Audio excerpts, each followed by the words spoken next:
All right. Hello and welcome, everyone. We are so glad that you could be joining us today. My name is Stephanie, and I'll be one of your co-hosts for today's webinar.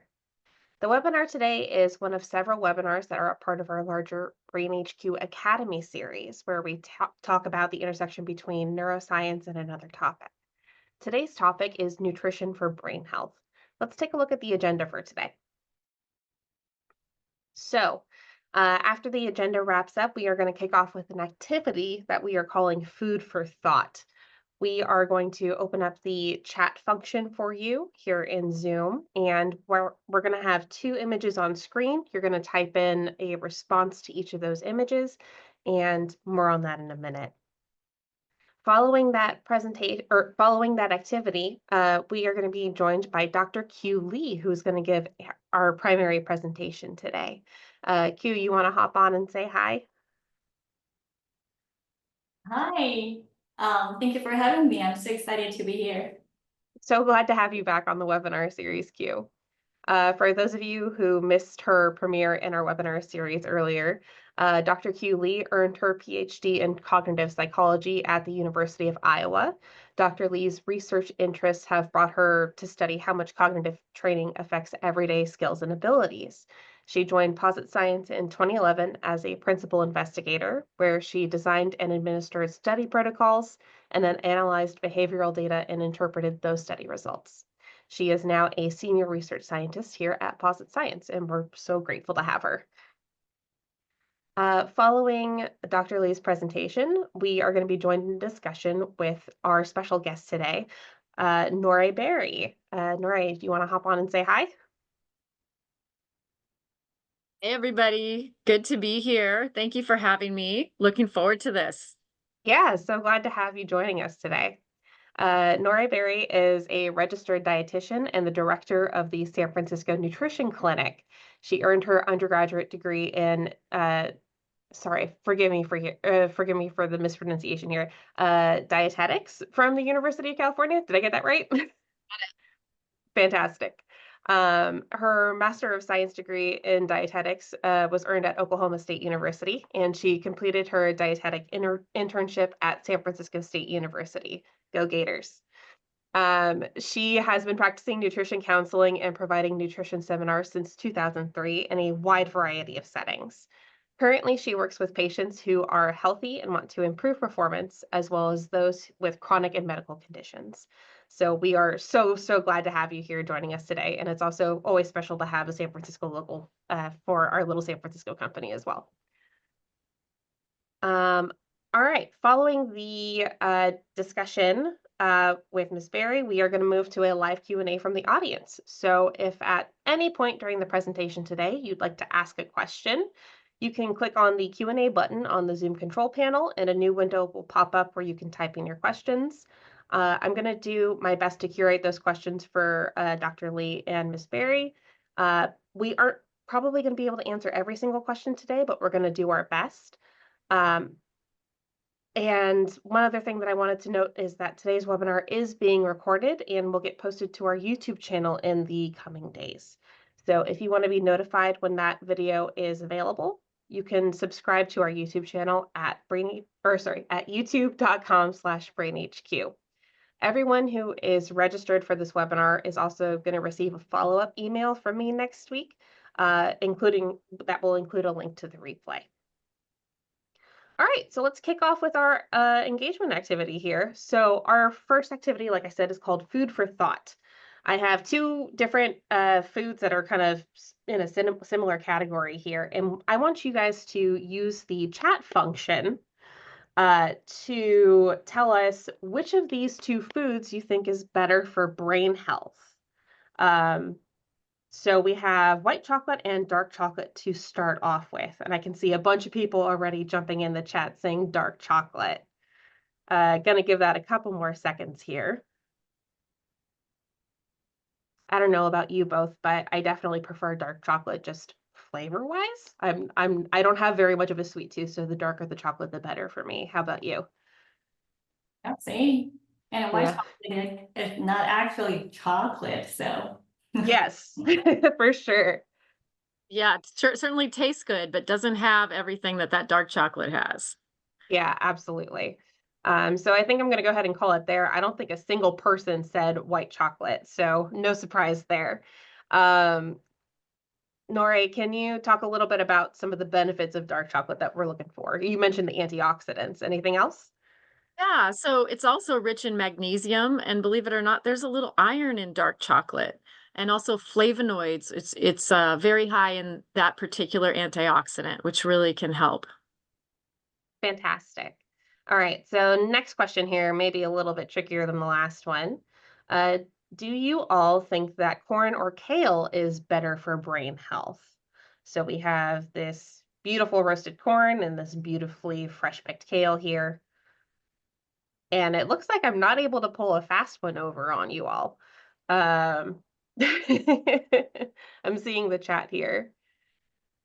All right. So, corn, as we all know, pretty starchy, but it's also a good source of B vitamins and dietary fiber and some essential minerals. But kale, also great. Norae, can you talk about some of the benefits from eating some kale?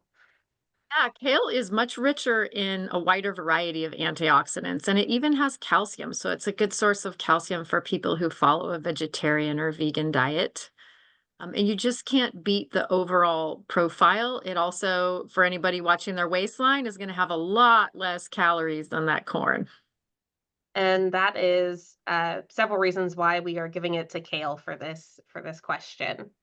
All right, next one here, olive oil versus butter. This one, ooh, I do love the taste of like a good like European full fat butter. Um, there is something really delightful about like a nice peppery olive oil as well. Um, do you guys have a preference for olive oil or butter when you guys are doing your cooking? We Definitely definitely, olive oil. Yeah. yeah, we definitely use olive oil for any of the low heat cooking because it does have that higher smoking point. But definitely for salad dressings or anything that's just going to be sauteed, it's olive oil. Yeah, absolutely. And the answer to this, as most of you have guessed, is going to be olive oil is better for the brain. Every kind of fat is going to have unique effects on the body, and lots of foods contain different kinds of fats, but olive oil contains fewer saturated fats and more unsaturated fats than butter does, which has been shown to have anti-inflammatory and antioxidant effects, which I'm sure Q and Nori will also get into. All right, next one. We have two kinds of fish. This one is a little bit tricky, I hope, because all seafood has been shown to be neuroprotective in one way or another. But which of these two fish do you think is going to be better for the brain? Um, I know for me, I actually am very grateful to have salmon on a pretty regular basis, but cod is also pretty good too. How about you guys? I've been impressed with cod having, nearly the same profile as salmon, but salmon just has more. It's going to have that higher percentage of omega-3 fats compared to the cod. But they both really are powerful foods. Yeah. So as Norae said, we're going to give it up to salmon as being a little bit edging out over cod as far as brain health goes. All right, now the last one here, this one is going to be a tricky one, I can tell already. Do you guys think black coffee or green tea is going to be better for your brain in a brain healthy diet? There we go. I'm seeing a little bit more of a split than I was with the other ones. So I'm seeing a lot of people say green tea, but I'm also seeing a lot of people saying black coffee. Um, are either of you tea drinkers or coffee drinkers? Q, I'm a tea drinker. tea drinker? Yeah. Norae? Coffee. Yep, that's what's at our house. Yeah. All right. So it looks like a lot of people are still coming in and saying coffee and tea. So that is okay, because this was actually kind of a trick question. Both black coffee and green tea are good for you, but in kind of different ways. Norae, can you speak to that a little bit? Yeah, so the green tea especially has the L-threonine, which is an amino acid that's been shown to help with cognitive function. It also is really rich in polyphenols, and coffee has a different antioxidant profile, but it's also very rich. Chlorogenic acids have been shown to help, and then it's also got some flavonoids as well, kind of similar to chocolate, right? When they both come from that bean. Yeah, absolutely. One of the things that I also like to tell people when they ask me about this, is, when asking which one is healthier for the brain, it also depends on things that you add to your drinks. So for me, I can drink straight green tea, but I can't have black coffee. I have to have like the cream and sugar, and so green tea is going to be healthier for me just because of my flavor profile there. There's also some evidence that suggests that caffeine has protective effects on brain health, reducing the risk of dementia and other degenerative diseases. So a little bit of caffeine has been shown to kind of go a long way there, which is great. All right.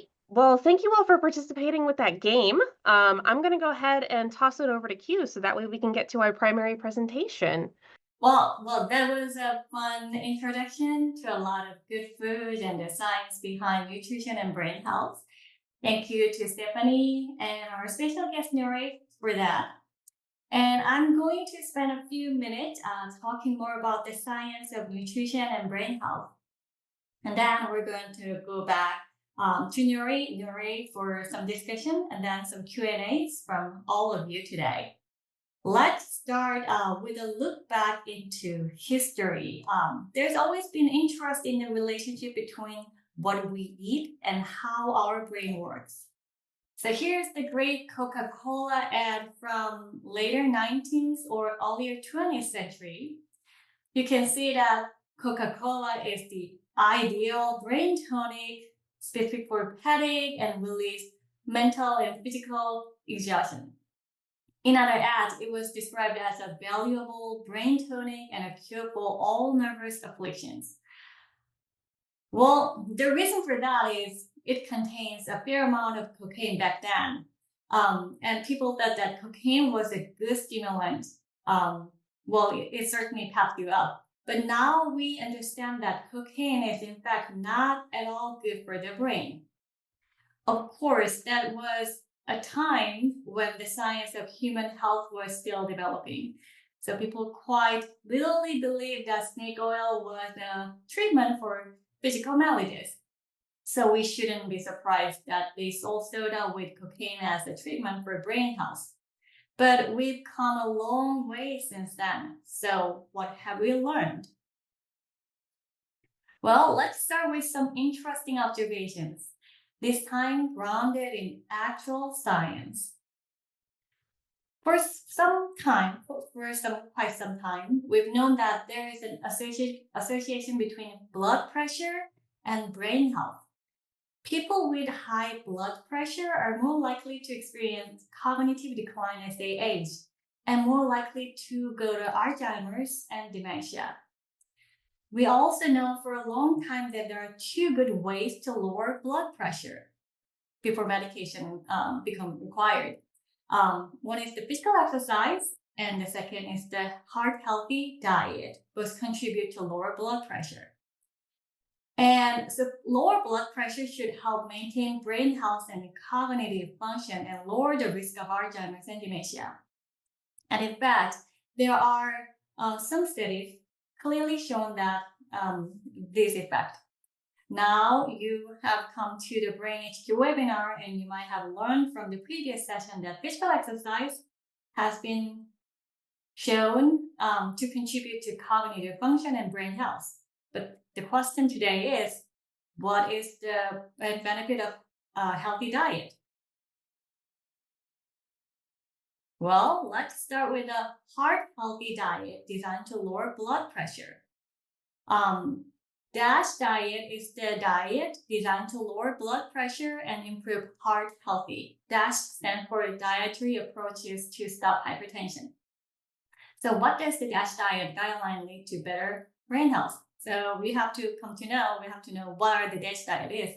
The main components are nuts, vegetables, olive oil, beans, red wine, whole grains, fruit, and fish, and they are designed to improve heart health and also as to avoid fried food, red meat, butters, cheese, and processed food. So does following the DASH diet guideline lead to better brain health? That is the question.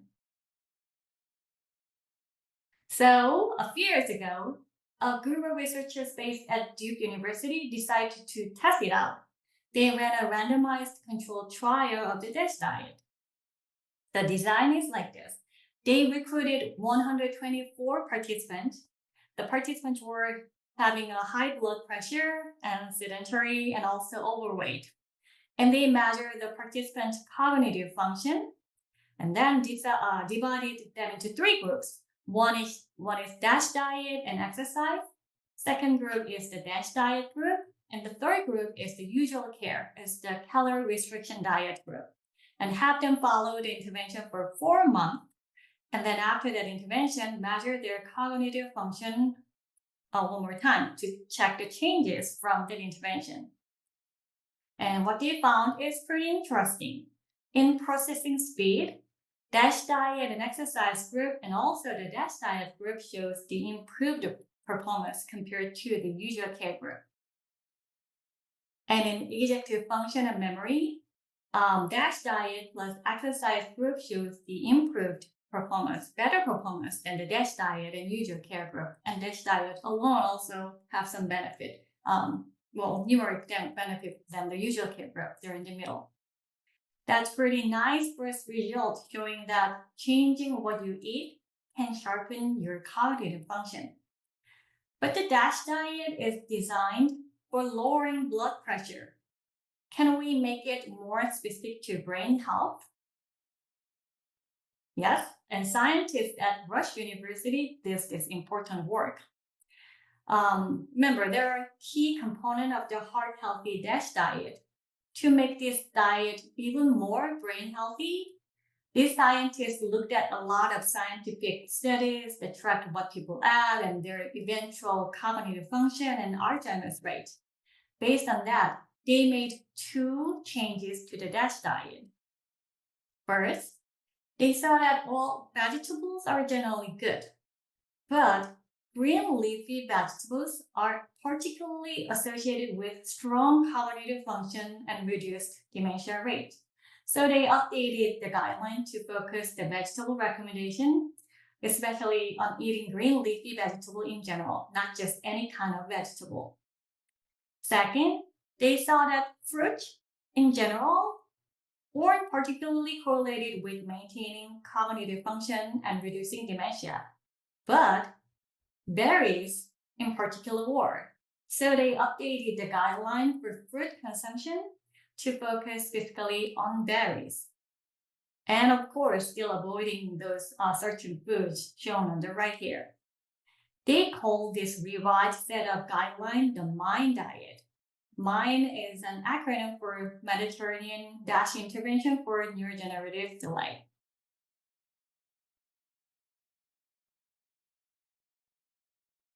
So how does the MIND diet work in practice?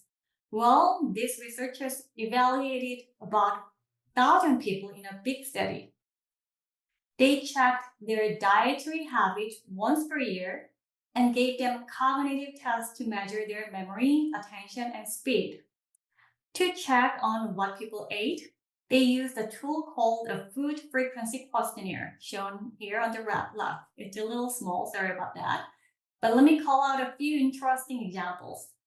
The way a food frequency questionnaire works is that each row lists an example of a food type, perhaps a healthy one like a green leafy vegetables, or an unhealthy one like a fast fried food. And then you get either 0 point, 0.5 point, or 1 point for each food group. For example, here's the fish, not fried. You get 0 point for less than 1 meal per month, a half a point for 1 to 3 meals per month, and 1 point for greater than 1 meal per week. What's really interesting about this is that you don't have to eat a brain healthy fish meal every day to score well. It's about making modest changes to your diet. And here's the red meat. Again, 0.46 greater than 6 meals per week. That's red meat almost every day. 0.5 point for 6 meals per week every other day. And 1 point for less than 4 meals per week. So you can still get 1 point, still eating 3 meals per week. So you don't have to completely give up red meat if you like eating it. It's about making modest changes. So what did they learn from this study? They found that higher MindDiet scores predict slower cognitive decline. And also people with the highest score had 7.5 years slower decline and 53% lower risk of Alzheimer's. And also benefit is not only for those people strictly following the MindDiet, high score, benefits also for people with moderate scores. But this is the study, not the randomized controlled study. This is the correlation study. Just rely on self-report of people. And so there's a problem, some issues. People may be overestimating their healthy eating habits on questionnaires and not be frankly honest about their healthy eating habits. And also there might be a different direction. So it's not because people eat healthy and get a better cognitive score. Maybe because people who begin to experience cognitive decline also begin to eat less healthy. So to know definitively that the MindDiet is better for brain health, a randomized controlled trial to answer this question is required. So let's start with a simple observation. The human body works. So why does what we eat affect your brain? So here's the picture of our body and our digestive system. Obviously, what we eat goes in here, both gets passed down to the stomach and intestine and get out the other end. And you might wonder, I don't see a direct connection from what we eat to our brain. So if food is going to affect our brain health, how does it do that? There are two big ways. One is heart, another is blood. The food we eat directly affects the heart health. And what is good for the heart health is good for the brain health. And also, food is digested into nutrient that is delivered to the brain through the blood. Let's talk about each of these in more detail. Heart health and brain health. It turns out that brain healthy diet are heart healthy diet as well. And what is good for the heart is good for the brain. All the parts of the MindDiet we discussed is designed for the heart healthy diet. Turns out that brain health diet lead to better, here's the MindDiet, and the brain health diet lead to better heart health. That brain health diet lead to lower blood pressure, lower blood sugar, and better blood clotting. Your blood is less likely to form little clots as it travels through your body. Well, those three things lead to what we want, better brain health. With lowering blood pressure, your brain receives less microdamage from blood pushing on the walls of your arteries and veins as it passes through the brain. With lower blood sugar, your brain can use blood sugar more efficiently. And that's important because your brain can uses about 40% of the energy in the form of blood sugar that the body produces. And with better clotting, you are a lower risk for stroke. And of course, lowering a stroke risk improves brain health. So that brain health diet, the better diet lead to better heart health and which lead to a better brain health. That's very cool. And the second route is from the nutrient. The brain needs specific nutrients, and those nutrients come best from specific types of real food. For example, vitamin E. Vitamin E is commonly mentioned as a nutrient important for brain health. Here's the diagram of vitamin E molecule, which acts as an antioxidant, protecting brain cells from damage. But it's important to say that what the study shows us is that vitamin E is most effective when you consume it not on its own, but as part of a healthy diet made up of real food. The food rich in vitamin E are like healthy oils, sunflowers, and soybean oil, seeds, and nuts like sunflower seeds, almonds, peanut butters, peanut, and leafy greens like spinach and collard greens, also pumpkins and red bell pepper. The next nutrient for the brain is flavonoids. These are a set of different nutrients that gives food their color. So flavonoids protect against inflammation and cell death and have effect on neuroplasticity. The food rich in flavonoids are anything with a lot of color, like colorful berries, colorful veggies like red cabbage, red onion, and flavorful additions like tea, red wine, and dark chocolate. Next is B vitamin. B vitamin is used in protein synthesis, so the lack of B vitamin leads to harmful waste. And the food rich in B vitamins are just any kind of meat like beef, chicken, and pork. Also fish like salmon and trout, and eggs and milk, and also leafy greens and beans are full of vitamin B.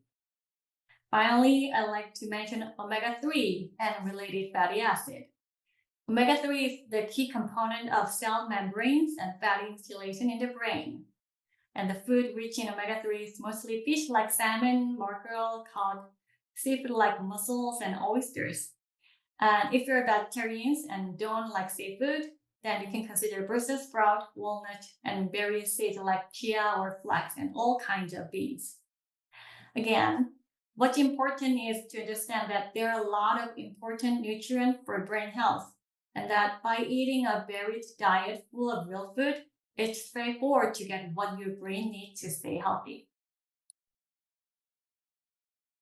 So next, I want to mention briefly all the brain pills and supplements you might see on TV or in your drugstore aisles. There are a ton of these, and all of them say they're science-backed. But I'm a scientist, but there's no science on these brain pills tested on human participants. And it's always better to take all those nutrients from the real food. Real food have a much more benefit than the pills or supplements. Supplements target specific nutrients, but brain health depends on overall dietary patterns.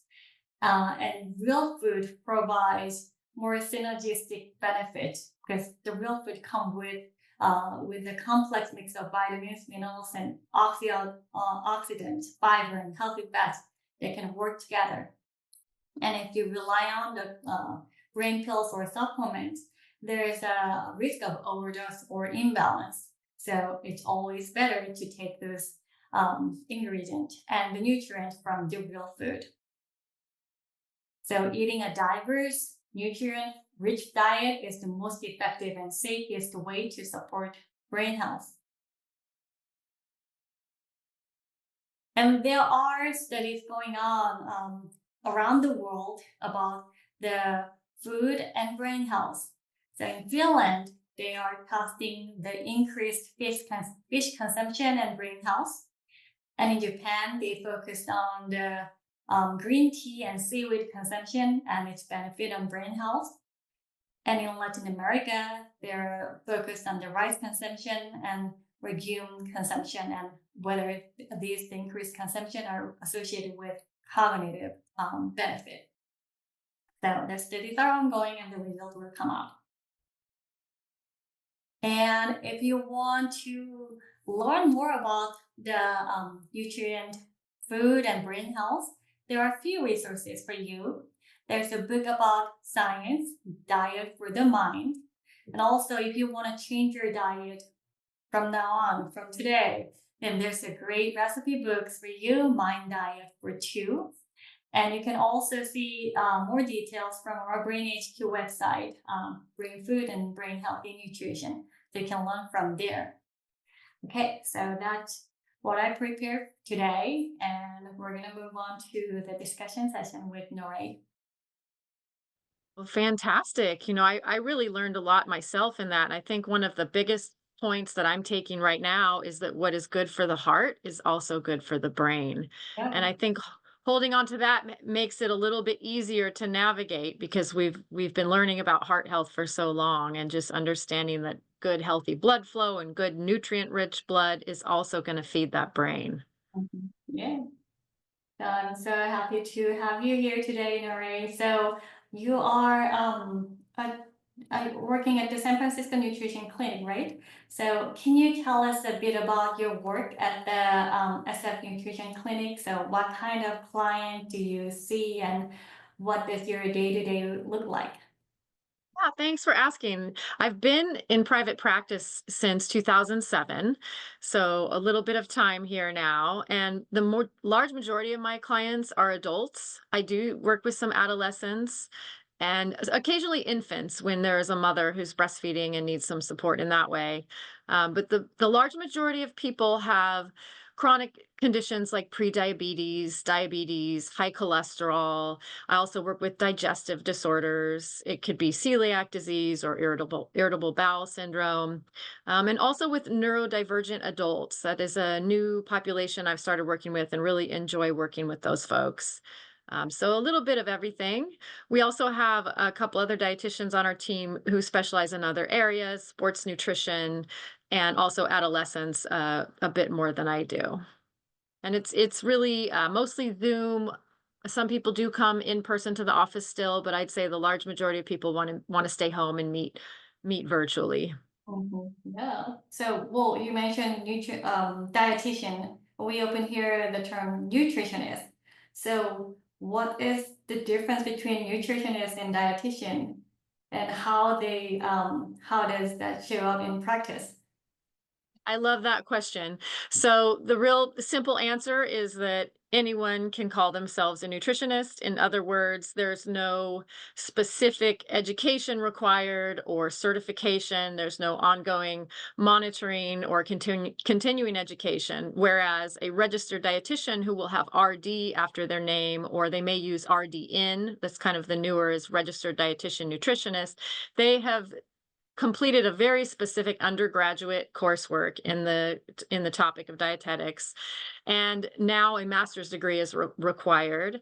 And in addition to that, they must do, I think it's about 1,600 hours now of supervised practice under other dietitians before they can sit for the exam. And so they're trained medically to provide nutrition advice to people who may be healthy, but also more importantly, people who might be very sick. And the advice that you give to those folks, you wouldn't want to just, you know, hop into any nutritionist office who doesn't have that training. You definitely want to work with an RD if there's any type of medical condition that you're working with. I see.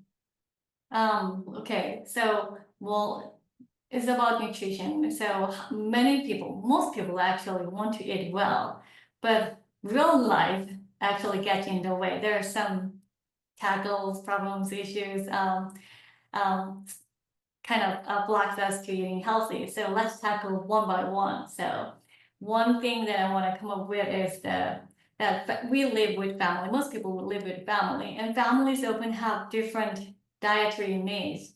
So, for example, I have little kids, and they need more protein for their growth. But me and my husband doesn't need to take that many red meat at all. So, how can we deal with that different dietary needs when we share the same dining table as a family? Yeah. That's a great issue, and it comes up all the time. I'd say portion sizes is the first thing to think about when you have different dietary needs. So you may cook a dinner that has 5 or 6 different items. Don't expect everyone to eat every item. But when you do, if you're watching your weight, for example, you would have a smaller portion of carbohydrates compared to the children. And what I mean by carbohydrates is things like potatoes and rice and pasta. Adults don't need as much, kids are going to need more, and they likely are going to want more. When it comes to following specific diets for red meat or vegetarian diets, that's where I say, you're going to have to cook for both, but you don't have to eat both, and don't expect everyone there to do that. But portion sizes is probably the most important thing. Yeah, I know. That's what I try to do, but it's tempting when there's the food and I want to eat more. So it needs a willpower to deal with that. Yeah. Yes. Another thing is, well, eating healthy can feel expensive. So we talk about, the olive oil is good, then butter, and salmon is good, better than the other fish, but salmon might be not cheap, and there's other options, budget friendly other fish. So can you recommend any budget friendly tips for getting brain boosting nutrient? Yeah, so the salmon, right? We usually do that for those omega-3s and those healthy fats. You could also use sardines, which are high, and the canned sardines, they'll last a long time, so you don't over purchase and then have to throw it out. So that can be helpful. There's also some nuts and seeds, and I know those can be expensive sometimes too, but if you can shop at some of the canned grocery outlets, you can sometimes find a bag of something like pumpkin seeds or walnuts, which are both really high in omega-3s. And you don't need a whole lot of those every day to get a good dose of omega-3. There are other fish too, like earlier when we did the quiz, cod actually does have omega-3. It's not as much as salmon, but that would be probably a lower budget choice for you. And believe it or not, I saw this question in the chat as well. Farm raised versus wild caught. There are some farms, and if you do your research and you ask the right questions, which are legitimately just as healthy as wild caught because they have the farm set up in the ocean, in the free water. They have placed large cages in that clean water. And so those fish may be a little bit less costly than the technically wild caught, but still just as healthy. Yeah, that's a good advice. Then let's talk about time and stress of cooking healthy food. So, we all know that fast food is better, it's bad, but sometimes we just choose the fast food because it's quick, cheap, and easy to prepare. So how do it well when you're short on time or feeling stressed and tired or prepare the healthy whole food meals? Yeah, I mean, unfortunately, there's no quick answer to that, right? But I do believe that a little bit of mental planning ahead can help.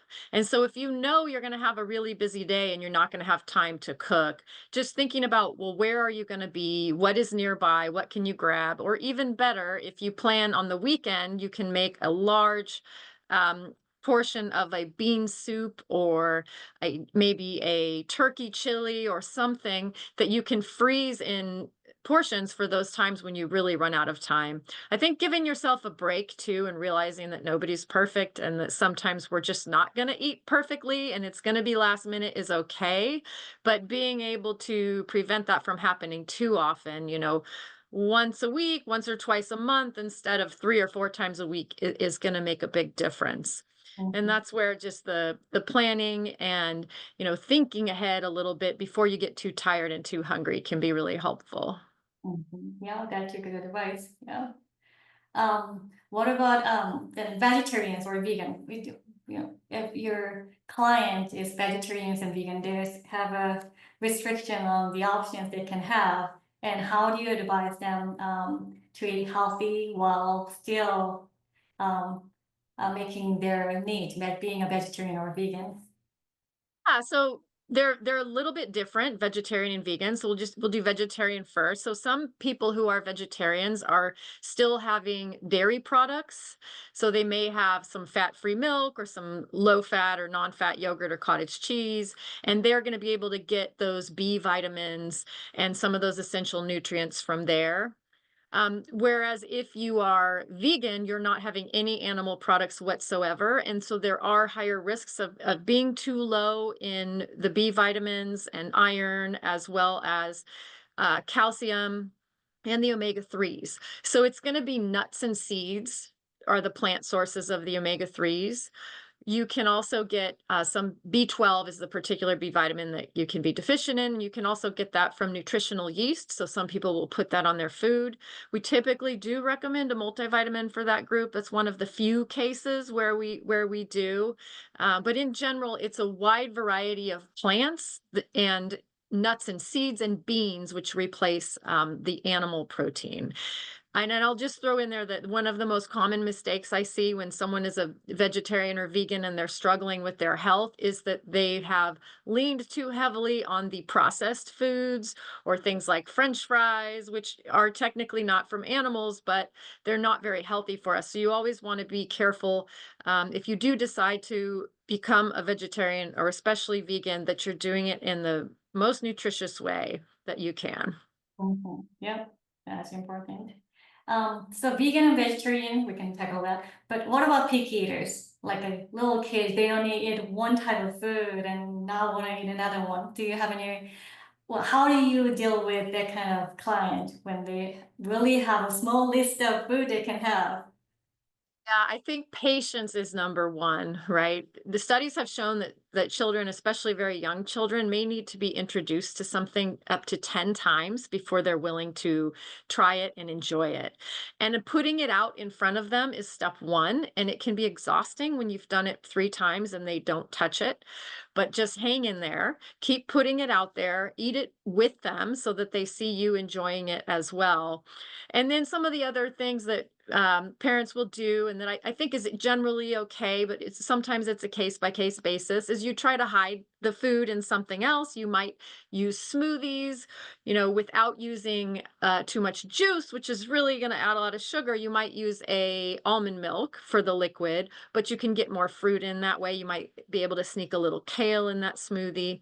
Or if you're doing a pasta dish, or like I mentioned, the bean soup, chopping those carrots up really tiny, softening those bell peppers and getting them really tiny.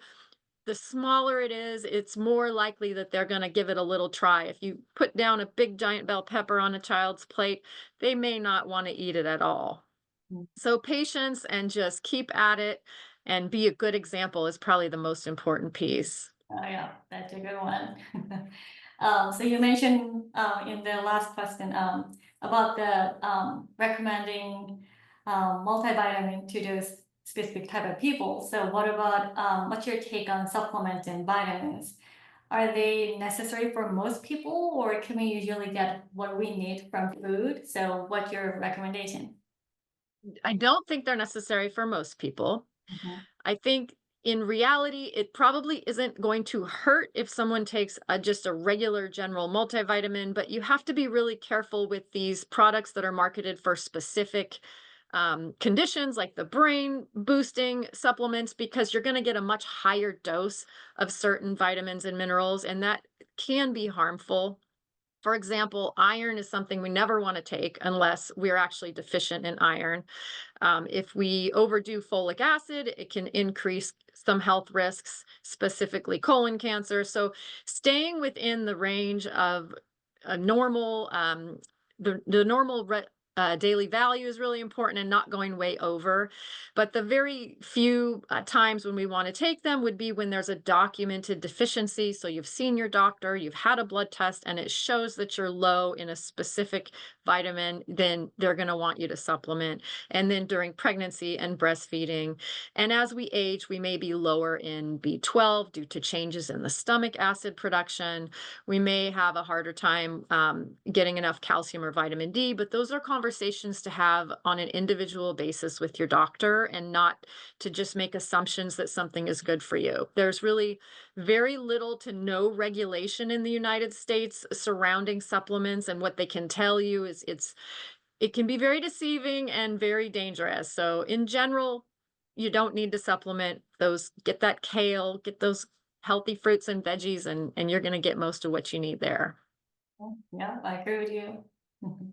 So, well, the topic of today's webinar is nutrition, but nutrition is just one piece of the puzzle. So, to get a better brain health, we need to deal with other things like physical exercise, and stress and the nutrition, of course.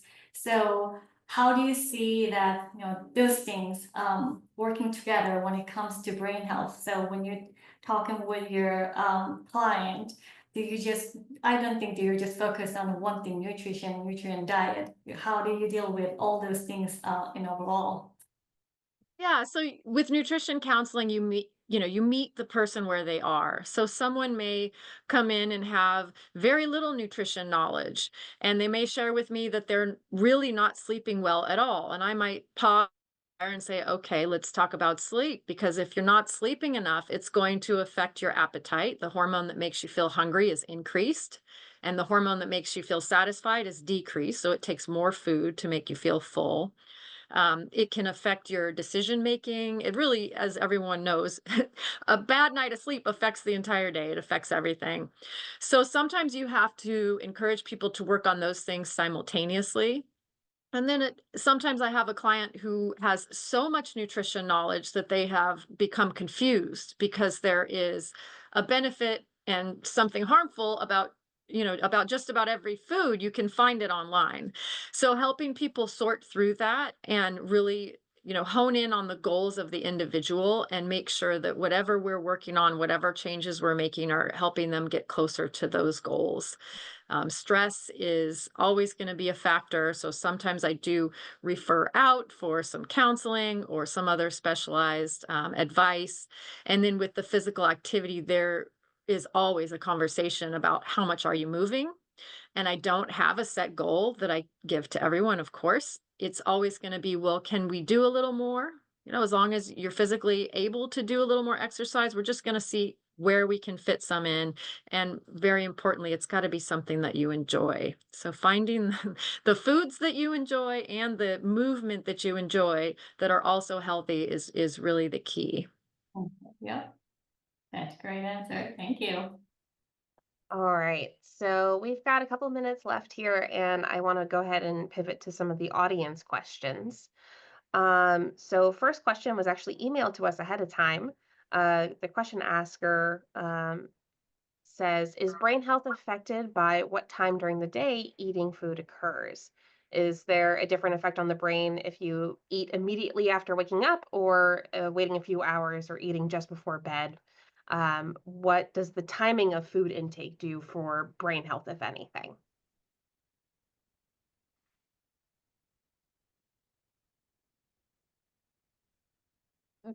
Unknown, maybe? Well, I mean, Nori? I can definitely say that there is a lot of evidence and a lot of studies that have shown that eating late is bad systemically. So people who eat a big meal, especially a lot of sugary inflammatory foods before bed, have a higher risk of metabolic syndrome, which is kind of the beginnings of diabetes, and it's that high triglycerides in the blood, and all of those things are really bad for the heart. So what I would say is that you can take that logic and apply it and say it's bad for the heart, it's bad for the brain. So it's important that we stop eating and give ourselves about a 12 to 14-hour fast at night. And I'll say that carefully because some people may be on medications like insulin and you may have a separate schedule. I don't want anybody to go out and go against their doctor's personal advice, but we got to stop eating earlier and start eating breakfast earlier and get in that habit to really reduce that inflammation at nighttime. Yeah. And speaking of breakfast, I know that you work with populations that are neurodivergent or maybe have other medical conditions where they aren't getting hunger cues, especially in the morning. Do you have any advice or tricks to sort of managing that? Yeah, I'd say half the time it's because the first thing we do is put caffeine in our body, and caffeine is an appetite suppressant. We're also in that go, go, go mode, whether we're just rushing to catch a train or we've got kids to get out the door or whatever it is, and we don't pay attention to how we're feeling. So I like to try to simplify it a little bit and say, hey, you don't have to have a meal, but you need to have a snack. And I want people to have it with their caffeine so that they don't wait till later. It might be as simple as a half a slice of bread with a little smear of peanut butter, or a third of a banana and a handful of walnuts, something really simple that's got a little protein, a little fat, little carbs. But yeah, you got to get that little bit going, even if you don't feel like you need it. Yeah, absolutely. All right, next question. A lot of people were curious about why red wine was recommended in the MIND diet. Wouldn't it be better to just not have alcohol as part of the MIND diet at all? What are some of the benefits of red wine, and is it okay if you skip it if you don't like to drink? Yeah, red wine has some nutrient good for brain, but if you want to skip the red wine, is totally okay, I think, because the recent study showing that the red wine, whatever type of alcohol, is bad for health. So if you want to skip red wine from the my diet or dash diet, I think it's totally okay. But Norae might know better than me about this nutrient. So do you have any other ideas? So red wine, if you think about it, what is it made from? It's made from purple grapes. And Dr. Lee pointed out that the darker colors are more antioxidant rich. So those purple grapes are really powerful antioxidants. And I believe it's polyphenols that are in the red wine that actually has been assumed to be the reason that certain populations that have red wine regularly have lower incidence of heart disease. I do know there's a lot of debate around alcohol, and I believe it's the American Institute for Cancer Research that suggests no alcohol at all.